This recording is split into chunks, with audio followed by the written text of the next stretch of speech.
Bismillahirrahmanirrahim. Alhamdulillahirrabbilalamin. Wassalatu wassalamu ala asyrafil anbiya'i wal mursalin wa ala alihi wa sahbihi ajmain. Saudara-saudaraku tercinta, hari ini kita akan membahas tema apa, Pak?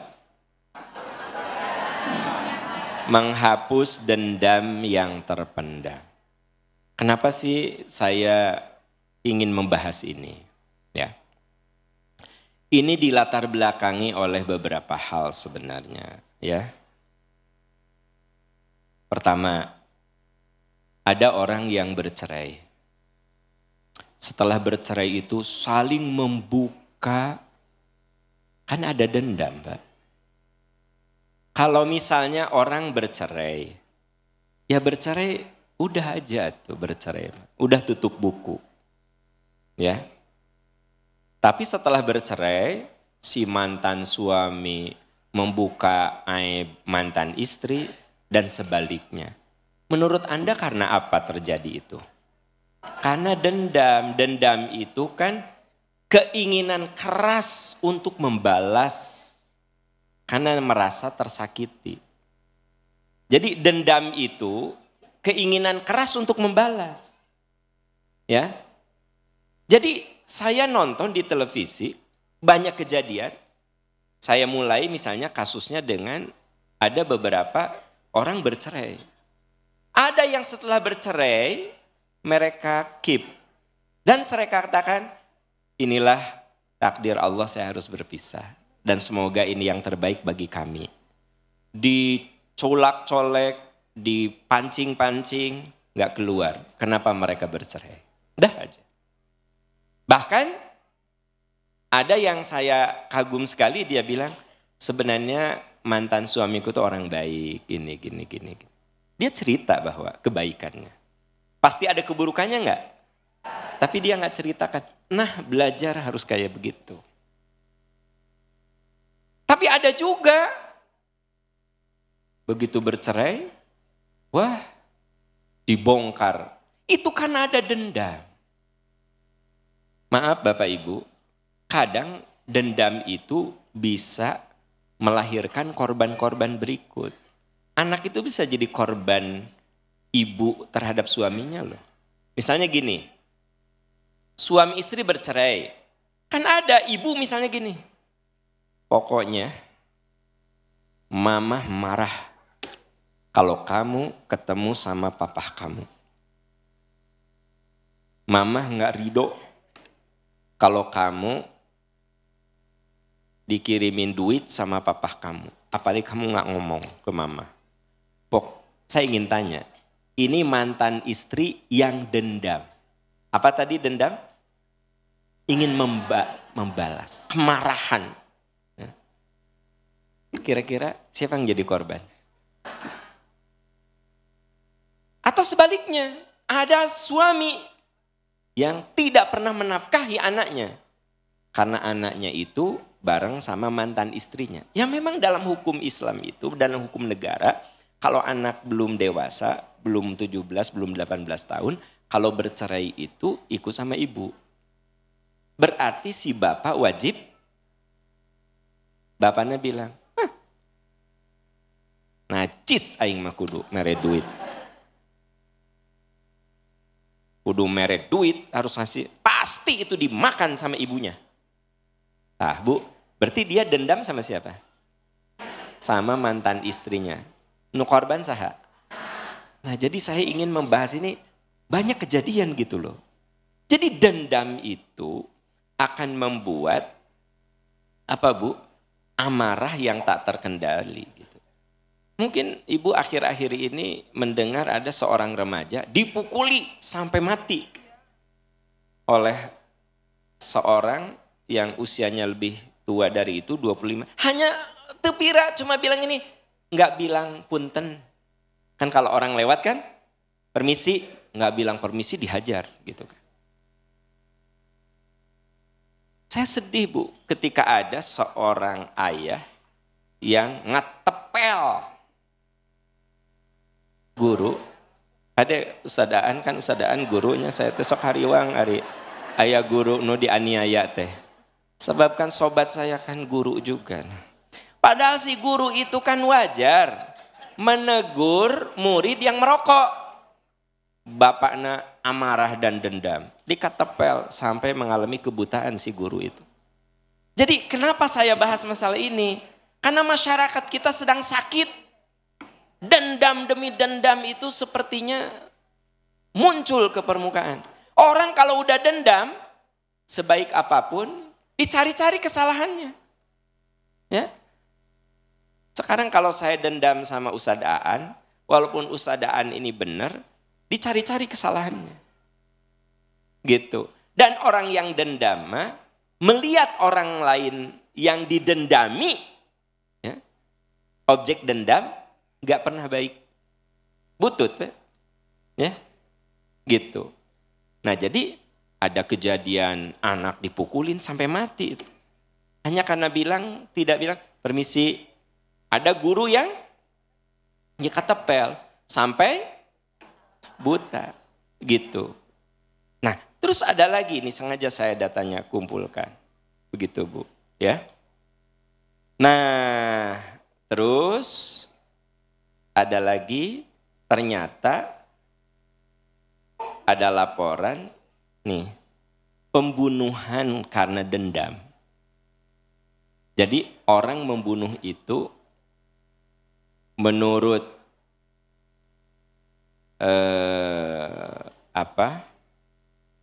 menurut Biro Penerangan Masyarakat Divisi Humas Polri, ya, ternyata dari 625 kasus pembunuhan, dari 625, 547 berhasil diungkap dan hampir 80% motif pembunuhan karena dendam. Walaupun ada juga yang tidak terdeteksi karena satu sama lain tidak mengenal. Si A membunuh si B, berarti si A tidak mengenal si B ada.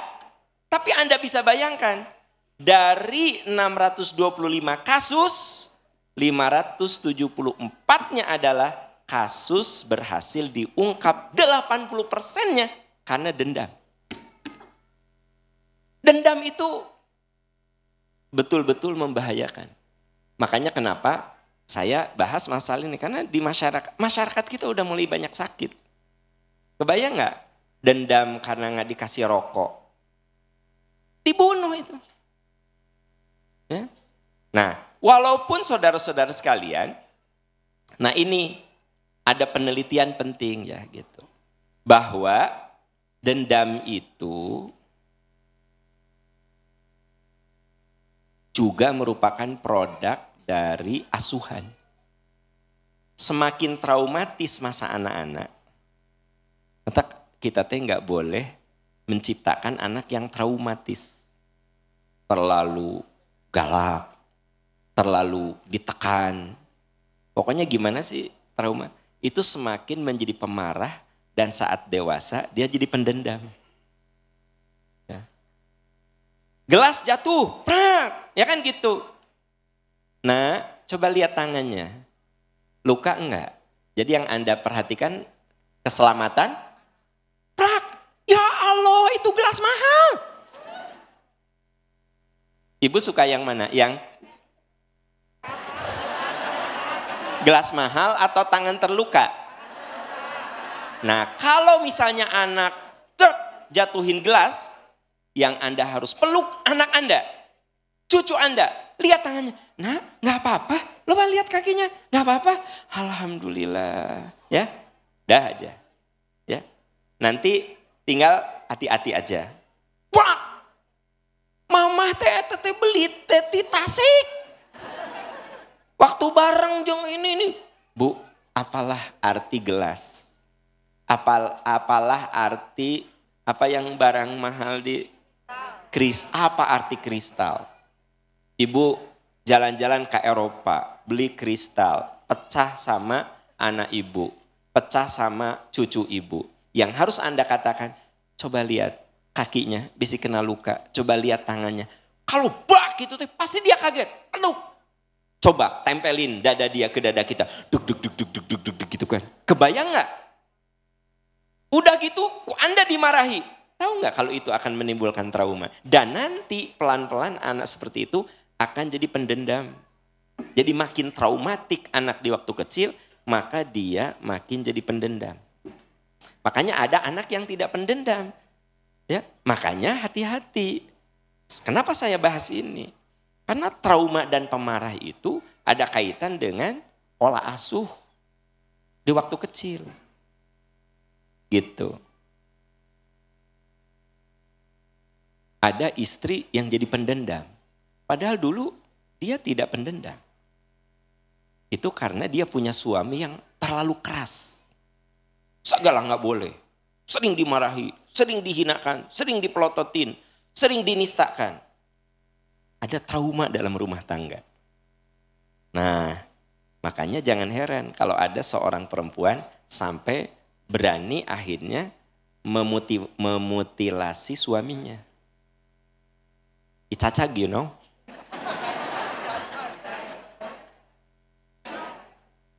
Mutilasi itu, cek bahasa orang dia mah, dicacag. Kakinya dipotong, kepalanya dicincang. Ya.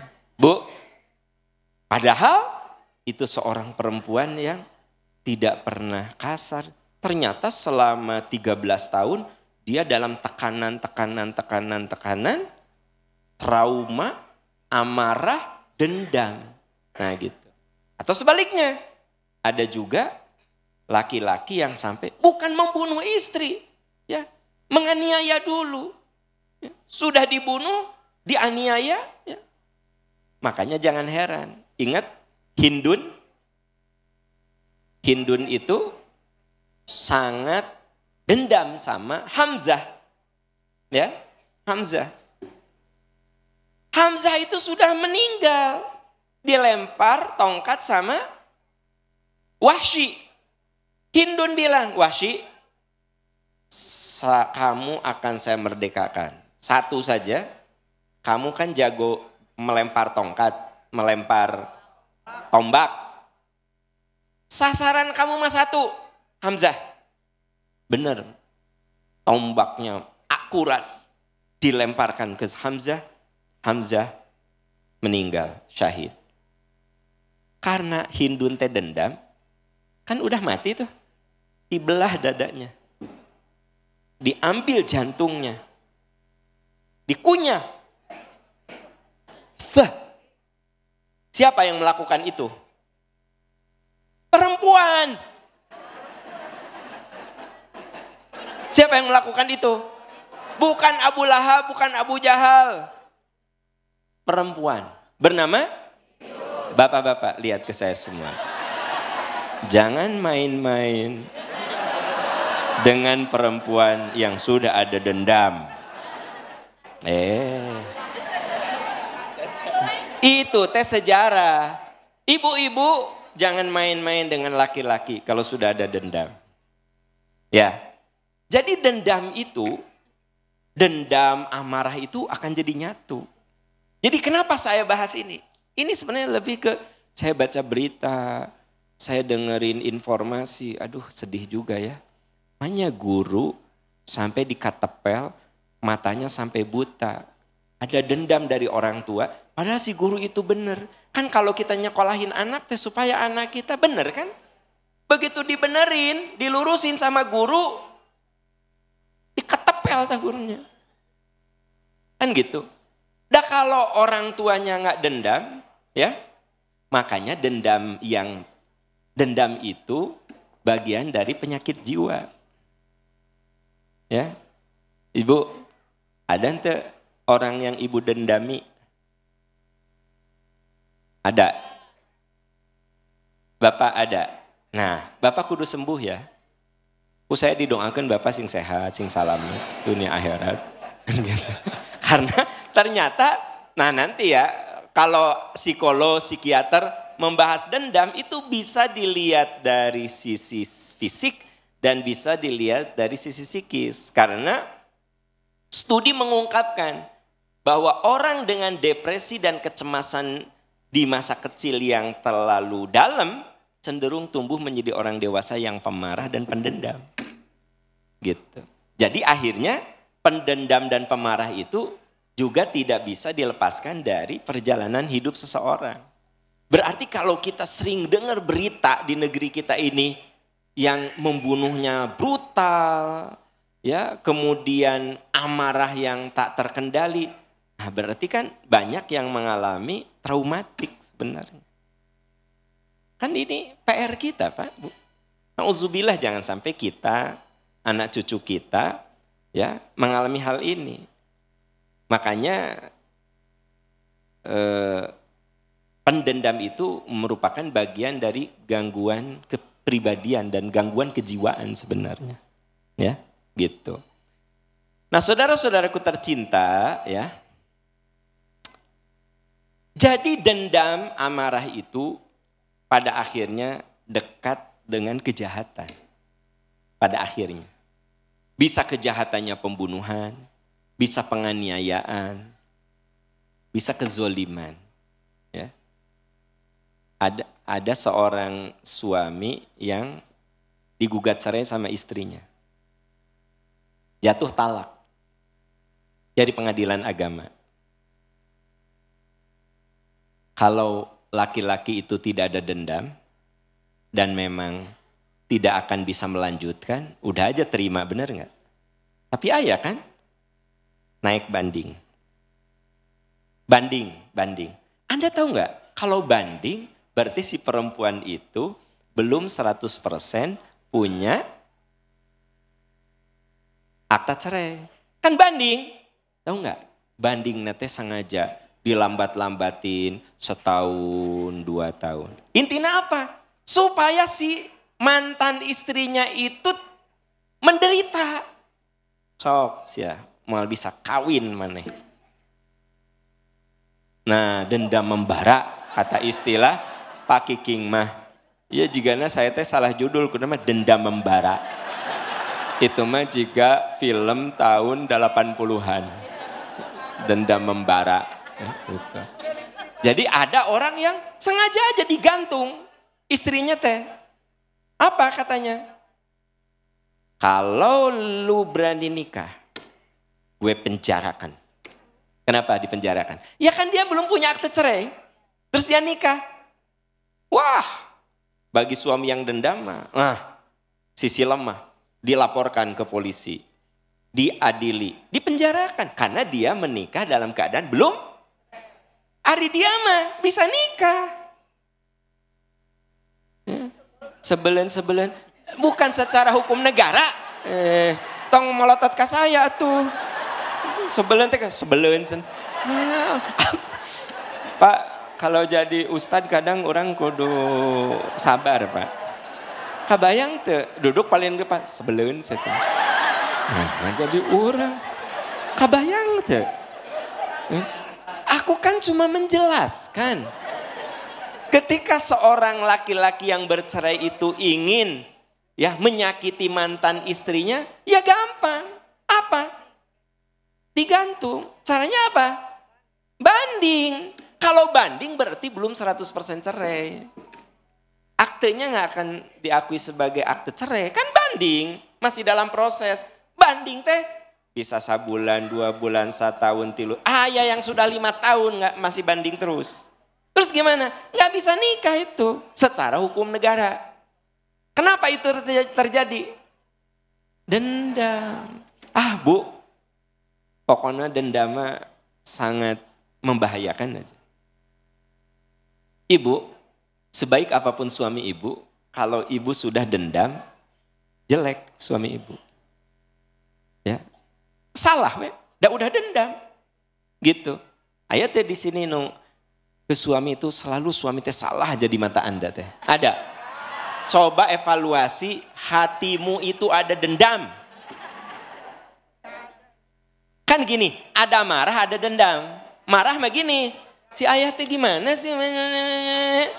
Ya, tapi si istri masih bisa menerima kelebihan suami. Ini udah selesai. Tapi kalau suami melakukan apapun, tetap di mata Anda tuh salah.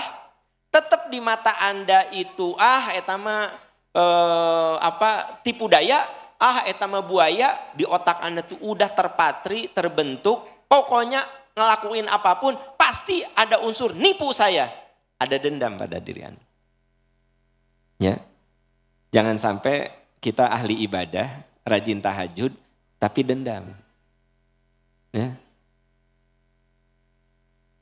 Kalau Anda pernah sendal dilempar sama orang, ditendang, sejak itu tiap kali Anda pakai sendal, nendang sendal orang, dendam.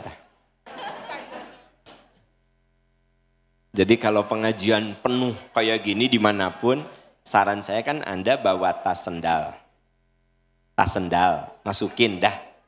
Tapi kan ada juga yang nggak dibawa, nggak bawa tas sendal. Nah pas bubar, pasti kan sendalnya teh ada yang tiba-tiba 3 meter dari situ, 7 meter dari situ. Pernah Anda maka sendal teh, kemana nih sendal, kemana? Ya, ternyata nun jauh di pintu sana. Nah Bu, kalau orang tidak dendam mah udah selesai. Tapi kalau orang dendam, tinggalis ya. Jadi tiap dia pakai sendal pasti najong sendal batur. Karena dia pernah sendalnya ditendang sama orang. Soks ya tinggal nih. Nah. Jadi itulah bahayanya amarah. Jadi marah kemudian berubah jadi dendam. Dan jangan lupa dendam itu penyakit jiwa. Penyakit hati. Kita semua kudu mampu mengobatinya. Dan sesungguhnya semua orang itu punya potensi dendam. Karena semua orang punya yang namanya amarah. Amarah itu dorongan buruk. Saya itu punya potensi dendam. Ustadz Aan, kita punya potensi dendam. Karena kita punya amarah kan. Boro-boro kita ini. Nabi Yusuf pernah mengakui. Ya, wa ma ubri'u nafsi inna nafsala ammarotun bisu.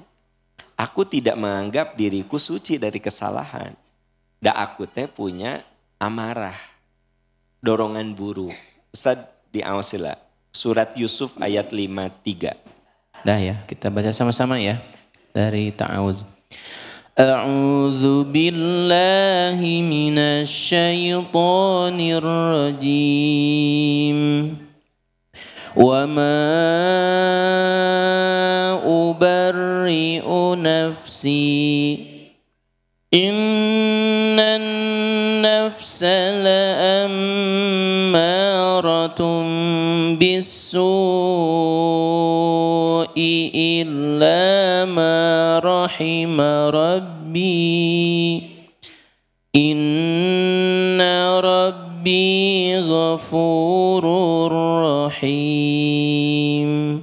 Sadaqallahul azim. Saudara-saudaraku tercinta, ini pernyataan Nabi Yusuf.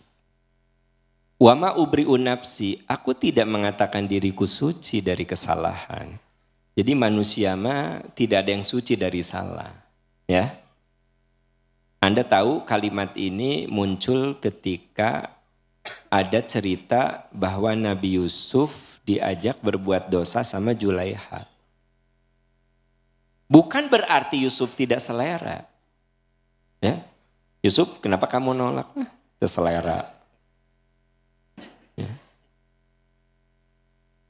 Bukan style saya dia mah.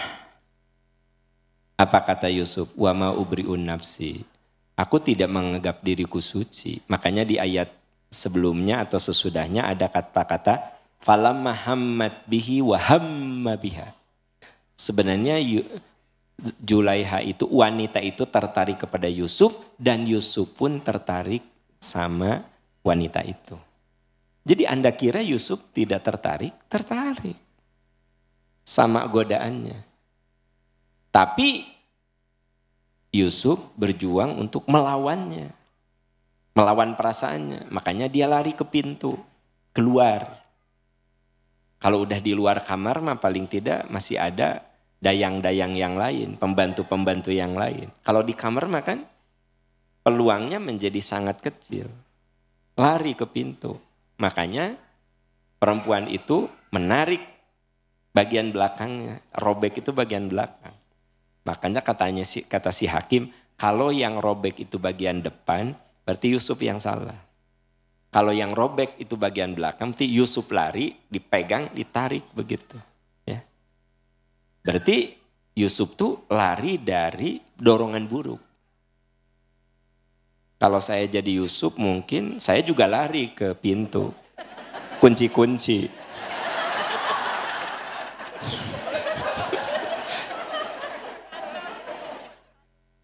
Si bapak mah. Ya, saya gak lari. Tapi kok kunci panto. Yusuf mah lari keluar dari kamar. Lalu Yusuf mengatakan, wa ma ubri'u nafsi, aku enggak sok suci ya. Inna nafsala ammaratun bisu, aku juga punya dorongan buruk.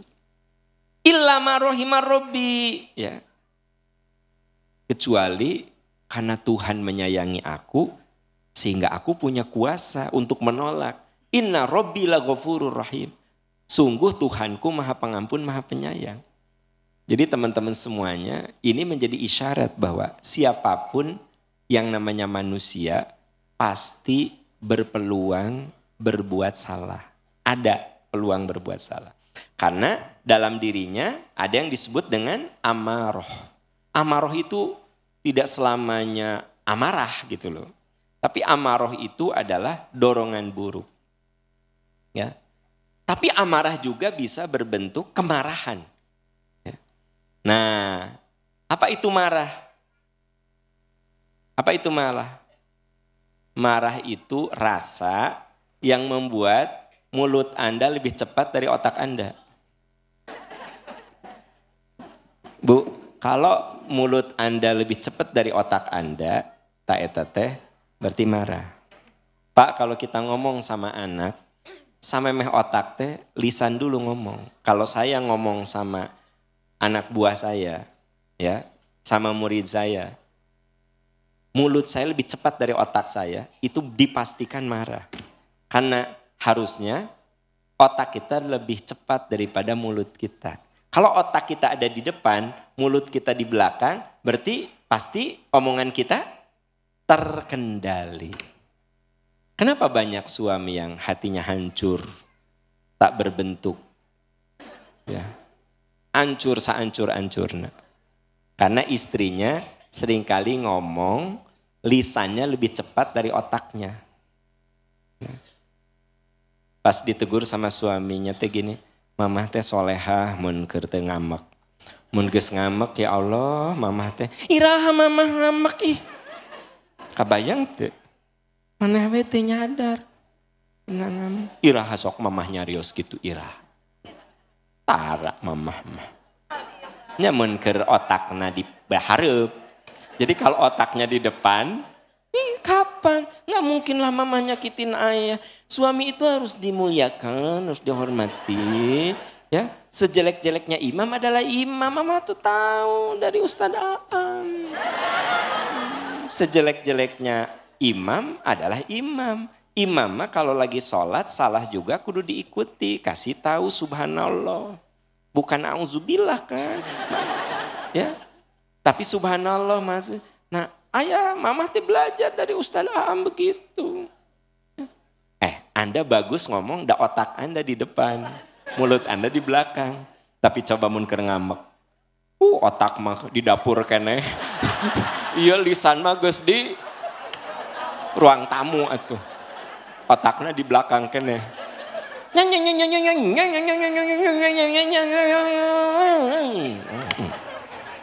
Ngegas segala macam teh. Makanya anger itu is the feeling that makes your mouth work faster than your mind. Gitu. Jadi yang namanya marah itu rasa di mana mulutmu lebih cepat daripada your mind. Mindmu di belakang. Otakmu di belakang, mulutmu di depan. Jadi hati-hati Pak. Kita ngomong sama bawahan, sama teman. Ustadz Aan sama murid kan gitu. Ustadz Aan kalau lagi ngajar ngaji kan rudet nah luar biasa. Aku sadaan sok ya, mangga bu, mangga. Tadi dibenerkan antep sih salah, mangga bu. Bari usadaan teh astagfirullah. Wirid sebenarnya. Karena beliau ingin mainnya, pikirannya di depan, mulutnya di belakang.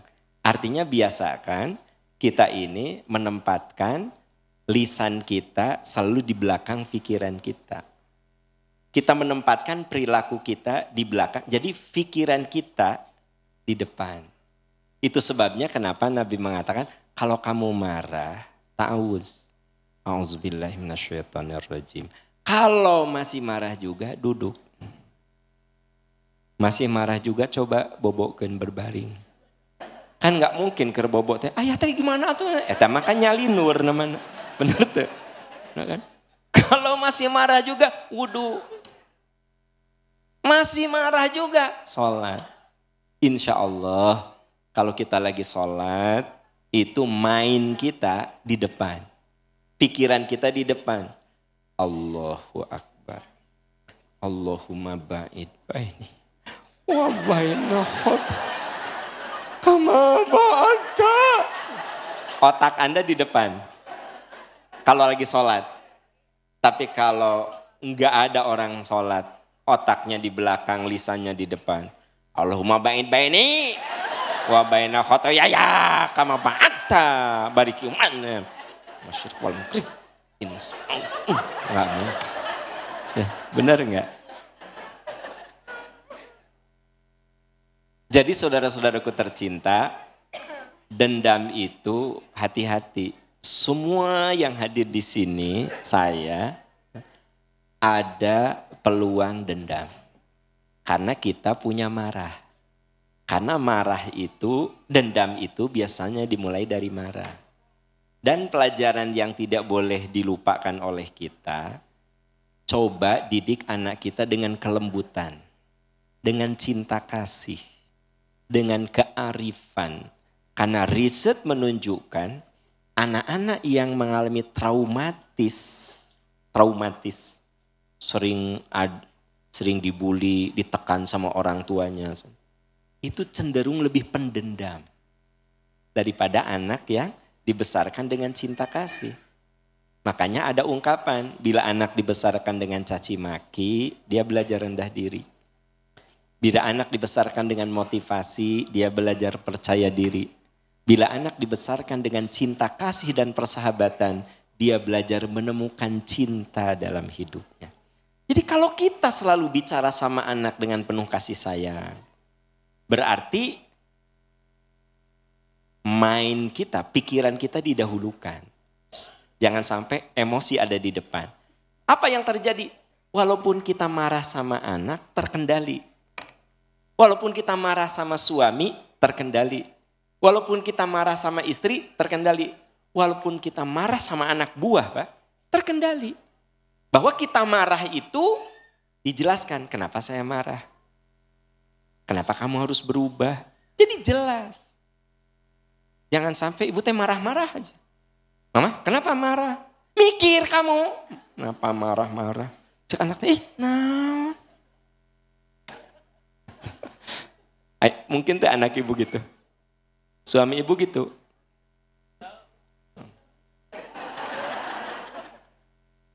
Ya, nah teman-teman sekalian, coba Anda lihat Ustadz Aan Ali Imron, ya. 133 sampai 134. Baik, kita mulai dari ta'awuz. A'udzu billahi minasy syaithanir rajim. وسارعوا إلى مغفرة من ربكم وجنة عرضها السماوات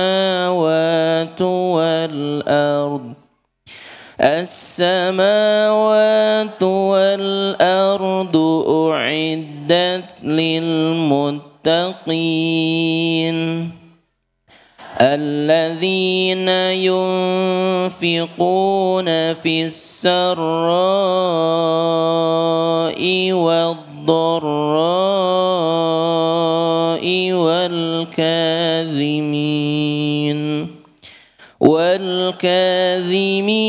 الغيظ والعافين عن الناس والله يحب المحسنين Sadaqallahul azim. Ibu bapak, saking pentingnya kita mengendalikan marah, saking pentingnya kita mengikis dendam, sampai Allah masukkan orang-orang yang bisa mengendalikan marah dan pemaaf ini menjadi ciri-ciri ahli surga. Wasari'u ila maghfiratin min rabbikum wa jannatin 'arduhas samawati wal ardu uiddat lil muttaqin. Bersegera kamu, berlomba kamu mencari ampunan Tuhan. Jadi kita kudu berlomba mencari ampunan Allah. Terus kita kudu berlomba mendapatkan surga yang luasnya seluas langit dan bumi disediakan bagi orang takwa. Bapak, apa yang dimaksud dengan surga itu luasnya seluas langit dan bumi? Apa maksudnya? Kenikmatannya tak terhingga. Apapun yang kita mau Allah kasih. Jadi yang dimaksud seluas langit dan bumi itu bukan berarti Anda di surga sendirian. Kan keeng atuh. Benar gak? Ya. Pernah ke Taman Safari? Kapan Taman Safari itu bikin senang Anda? Kalau ada orang. Coba kalau di Taman Safari Anda sorangan. Sendiri kan gitu. Seneng gak? Nah, kebayang surga itu seluas langit dan bumi. Paham? Saya di bumi seluas langit dan bumi. Saya di surga sendirian. Ih, keeng. Tahu keeng bahasa Indonesianya apa ya? Takut. Jadi Anda kudu paham. Allah bersegera kamu cari ampunan Allah. Dan dengan ampunan Allah kamu bisa mendapatkan surga seluas langit dan bumi. Maksudnya kenikmatan yang tak terhingga gitu loh. Maksud seluas langit dan bumi itu tak terhingga. Makanya di awal tadi saya bilang. Kalau ibu merasa sedih sampai ibu stres, sampai ibu setengah gila. Hanya karena suamimu poligami. Hanya karena suamimu poligami sampai mata ibu kosong. Sampai ibu dibawa ke psikolog, ke psikiater, gak mau makan, gak mau ngurus anak. Hilang selera hidup Anda. Ya, mun Anda jadi wanita solehah menerima surgamu seluas langit dan bumi. Masa Anda berkutat dengan lalaki nu? Ya gitulah, naon sih. Menyon gitu bentuknya. Suamimu segagah-gagahnya suamimu nanti akan peot juga. Sepintar-pintarnya suamimu pikun juga nanti. Gitu. Jadi maksudnya coba berpikir yang lebih apa ya. Lihat sesuatu yang lebih agung. Kamu cari ampunan Tuhanmu. Cari surga seluas langit dan bumi. Jangan mikirin yang abal-abal ece-ece gitu. Duduk molotov. Ikan ada yang gitu. Anak gak mau diurus seperti sudah hilang selera makan. Tidak ada selera hidup. Selalu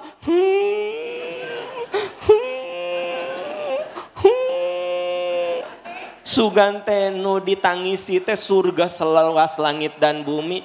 Ternyata kiclik-kiclik si bapak eta. Aduh ya Allah. Sugante gagah atuh. Ya. Sugante gagahnya gimana gitu. Kurang teh. Apa kata anak santu? Enggak worth it. Enggak worth it atuh. surga seluas langit dan bumi yang Anda bisa minta apapun. Ya, bahkan Nabi mengatakan surga itu mala ainun ro'at wala udunun sami'at wala aklun tasawwarat. Indahnya surga itu sebenarnya tidak bisa terfikirkan. Belum pernah kamu lihat, belum pernah kamu dengar. Akalmu belum pernah bisa membayangkan. Kalaupun di surga ada sungai, ada madu, itu mah yang bisa kamu cerna. Aslinya di luar itu. Ada bidadari, bidadara, kan gitu. Ya, kan bidadari. Nah, itu identik dengan cantik. Cantik itu relatif. Cantik di mata Ustadz Aan dengan saya berbeda. Ya, cantik untuk ukuran zaman sekarang beda dengan zaman saya. Ketika saya remaja, wanita cantik itu nuti Eropa, ti Amerika. Anak-anak yang bule-bule. Yang sekarang ini Korea. Ganteng tuh Korea. Bukan bule bukan. Iya, baru udah ayeuna. Kasep teh, cantik teh bukan ukuran bule. Korea. Berarti ada pergeseran. Ya kan zaman saya remaja, pasti nu namanya ganteng, nu namanya cantik, ukurannya teh barat. Barat lah. Ya. Sekarang coba laki-laki nu ke Korea-Koreaan, oh my God, so sweet, oh my God, gitu kan? Karena si orang itu ke Korea-Koreaan, ya. Tapi nu kabule-bulean mah biasa, we. Artinya, ya, betul yang dikatakan, sesungguhnya indahnya surga itu aslinya nggak bisa kamu visualisasikan. Makanya kamu bersegera mencari ampunan Tuhan dan surga seluas langit dan bumi, artinya tak terhingga, disediakan untuk orang yang takwa. Siapa? Alladzina yunfiquna fis sarra'i wad-dharra, orang yang berinfak di saat lapang maupun sempit. Maksudnya istiqomah. Jadi walaupun sempit tetap sedekah, walaupun sedikit. Kalau rezekinya banyak ya banyak. Intinya adalah beramal secara konsisten. Bukan hanya sedekah Pak, beramal secara konsisten. Tahajud, munker sehat 11 rakaat. Kalau lagi sakit cuma witirnya saja. Yang penting ada konsisten ya. Kalau lagi kurang enak badan, suratnya yang pendek-pendek itu. Tapi kalau lagi sehat, tapi kan konsistennya gitu loh. Baca Quran kalau lagi sehat bisa 2 halaman. Hari Ustadz Aan mah levelnya one day one juz dong.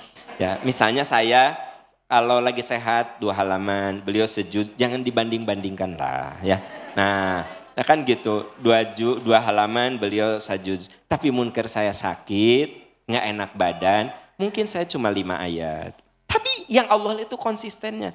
Orang yang berinfak di saat sulit atau lapang maksudnya konsisten dalam kebaikan. Nah, wal kadhiminal ghaid, menahan atau mengendalikan amarah. Bu, saya bilang tadi, dendam itu bermula dari apa? Marah. Jadi kalau kita nggak mau jadi pendendam, biasakan kendalikan amarah kita. Nah, supaya amarah kita tidak jadi dendam, kita harus bagaimana? Supaya amarah kita, kan ingat loh, dendam itu bermula dari amarah. Supaya tidak jadi dendam, harus bagaimana Bu? Ayat berikutnya, wal afina aninnas, maafkan. Bu, kalau sebagai manusia mungkin suami ibu pernah ngomongnya nyelekit. Pernah apa sering?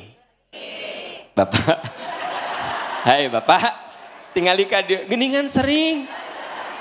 Sugan aku teh kadang sering. Ya, Pak, istri Bapak kadang menyakitkan kan? Nah, sian ya, sian. Nah, jadi gini, ada saat istri kita Pak, suami kita Bu, teman kita, ngomongnya nyakitin, bikin kita marah. Segera maafkan, jangan dibiarkan bisa jadi dendam. Ibu kalau suami ibu ngomong menyakitkan, sama ibu teh malah seperti benih yang ibu rawat.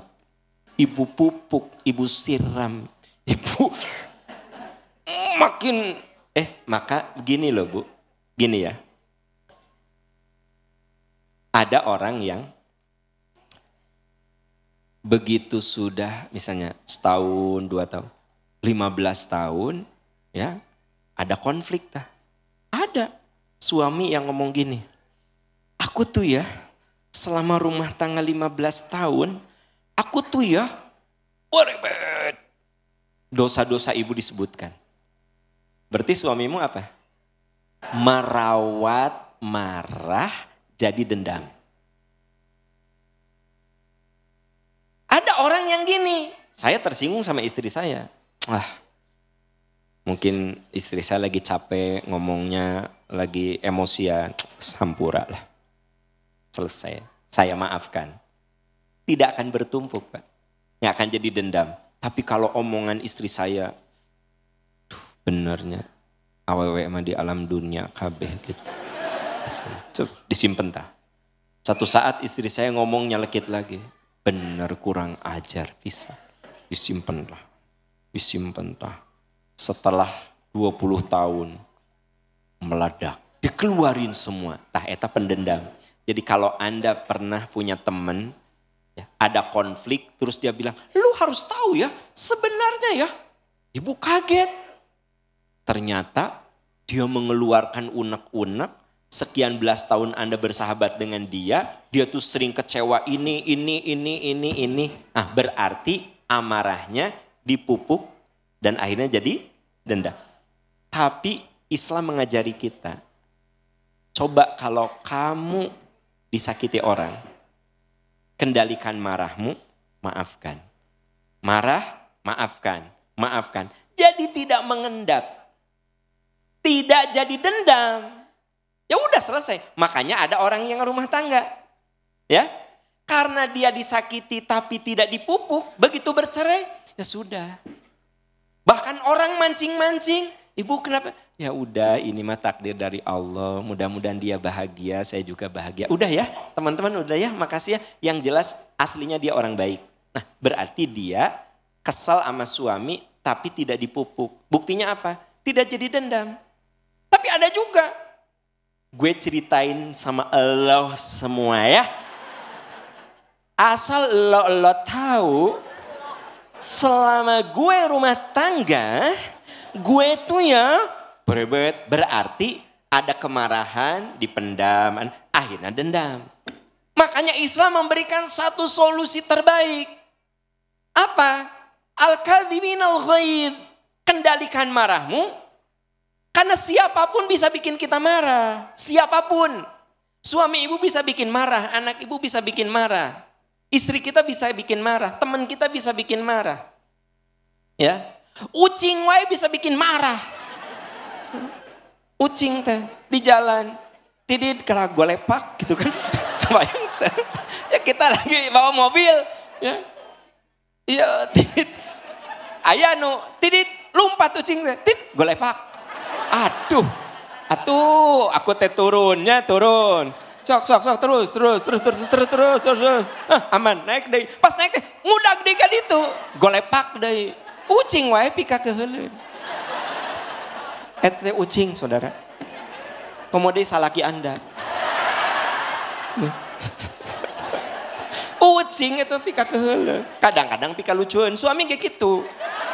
Bener nggak? Ada saat suami teh menipika resepen, greget liatnya. Tapi ada pika keheuleuan. Mirip ucing lah. Kan bedana ari ucing mah binatang. Tidak perlu ada akte cerai. Ucing mah. Nah, ya. Wal afin wallahu yuhibbul muhsinin. Dan Allah menyukai orang-orang yang berbuat baik. Jadi muhsinin itu ternyata orang yang berbuat baik itu ternyata orang yang istiqomah dalam amal soleh. Terus mun dia marah, dia kendalikan, tidak dipendam, tidak dipupuk. Tapi dimaafkan. Nah maaf ya, bisi di sini ada yang dendam sama orang tuanya. Karena saya dengar beberapa kasus. Ini mah langsung dengar dari yang bersangkutan, Ustadz, kenapa saya ada dendam sama orang tua saya? Kenapa teh? Padahal saya teh Pak cina udah umroh, saya teh udah haji Pak. Tapi saya teh ada dendam sama ibu bapak saya. Gitu. Habis ibu bapak saya teh suka membanding-bandingkan saya dengan keponakan. Saya tuh sakit Pak. Sampai sekarang saya tuh suka dibanding-bandingkan. Saya dendam. Saya bilang gini teh. Dendam itu obatnya rasionalisasi. Gimana Pak maksud rasionalisasi? Gini. Ibumu suka membandingkan, itu salah. Tapi kamu ambil yang rasional. Dengan begitu aku jadi bekerja keras. Neng atuh neng, belajar yang benar. Jangan kalah sama si Eis. Si Eis ranking 5, kamu ranking 10. Aku tuh gak suka dibandingkan itu. Tapi coba ambil rasionalisasi. Bahwa ibuku tuh sayang sama aku kudu lebih sukses dari siapapun. Kamu jangan mikir, aku tuh ya dibanding-bandingkan aku teh. Maka Anda akan jadi pendendam. Tapi kalau gini, ibuku tuh hebat ya. Saking aku teh harus sukses sampai dia melakukan itu. Ya, tapi Anda ke anak jangan begitu. Namun ketika Anda jadi korban, dirasionalisasikan. Ngerti gak dirasionalisasikan? Maksudnya gini, kenapa ya ibuku gitu? Oh supaya gini. Kenapa? Supaya gini. Jadi Anda cari pembenaran-pembenaran. Oh aku dibanding-bandingkan supaya aku sukses. Oh aku sering dimarahin supaya aku bisa jadi lebih baik. Oh aku, tapi kalau gini, aku menyeri hati dah, bener dah. Dari kecil aku teh suka dinistakan, diinikan, aku dibanding-bandingkan padahalnya. Nah, maka Anda jadi dendam. Dan bahaya, yang Anda dendami adalah orang yang pernah mempertaruhkan nyawanya untuk kita. Sejelek-jeleknya ibu kita, dia pernah mempertaruhkan nyawanya untuk kita. Jangan salah. Ya, sebaik-baiknya suamimu, dia belum pernah mempertaruhkan nyawanya untukmu. Sebaik-baiknya suamimu, dia belum pernah mempertaruhkan nyawanya untukmu. Seburuk-buruknya ibumu, dia pernah mempertaruhkan nyawanya untukmu. Gitu. Bapak, sebaik-baik istrimu, dia belum pernah mempertaruhkan nyawa untukmu. Ya. Tapi seburuk-buruknya ibu kita, dia pernah mempertaruhkan nyawanya untuk kita. Makanya kita makanya jangan ada dendam kepada orang tua. Bisi ada di antara Anda yang pernah omongan orang tua itu nyakitin Anda. Insya Allah niat nama benar. Niatnya hanya mungkin ilmu beliau belum nyampe. Dan beliau waktu itu tidak pernah ikut majelis percikan iman. Dan MPI nage can aya di alam dunia ieu teh. Si majelis percikan iman. Maka kita jangan mengulangi kesalahannya. Tapi kalaupun kita jadi korban, katakan. Demikianlah cara ibu bapakku supaya aku sukses. Nah, dan dengan Anda memaafkan, Anda tahu nggak? Memaafkan itu membuat tubuh kita rileks. Rileks, mengurangi stres, ya. Dan perasaan tertekan juga akhirnya hilang. Sekarang gini, Ustadz Aan ngomongnya nyelekit nyakitin saya. Ya. Terus saya terngiang-ngiang. Kurang ajar si Aan ngomong gitu. Dasar. Kelo saya jelema teh. Saya makan siang, makan lotek, makan apa. Begitu buka lotek inget Aan. Dasar ingat kurang ajar, ulang nyeri hati. Ya. Aya batagor. Inget Aan. Jika batagor sih ya. Jadi saya makan gak enak. Sebab makan lotek kabayang Aan. Makan batagor kabayang Aan. Tapi kalau saya memaafkan, selesailah. Saya bisa makan lotek dengan enak. Batagor dengan enak. Rileks. Saya tidur juga nyenyak. Makanya orang yang dendam itu tidur juga gak nyenyak. Bu, kalau ibu belum memaafkan suami ibu, kan ibu suka susah tidur. Nyiksa maneh. Nyiksa maneh. Matak ibu menker cekcok sama salaki, hampura. Maafkanlah. Da kumaha da eta mah tuh da. Udah gitu, Anda bisa. Yang paling parah, suami mah sudah memaafkan, Anda belum memaafkan. Suami Anda macan bisa sare, kok lepak itu, kok lepak dia. Golepak ka ditu, golepak ka dia. Tambah geuleuh kan, kurang ajar sih. Karena Anda belum memaafkan, suami Anda sudah memaafkan. Maka kalau cekcok, bapak-bapak bisa tidur kan? Karena Anda pemaaf, saudara.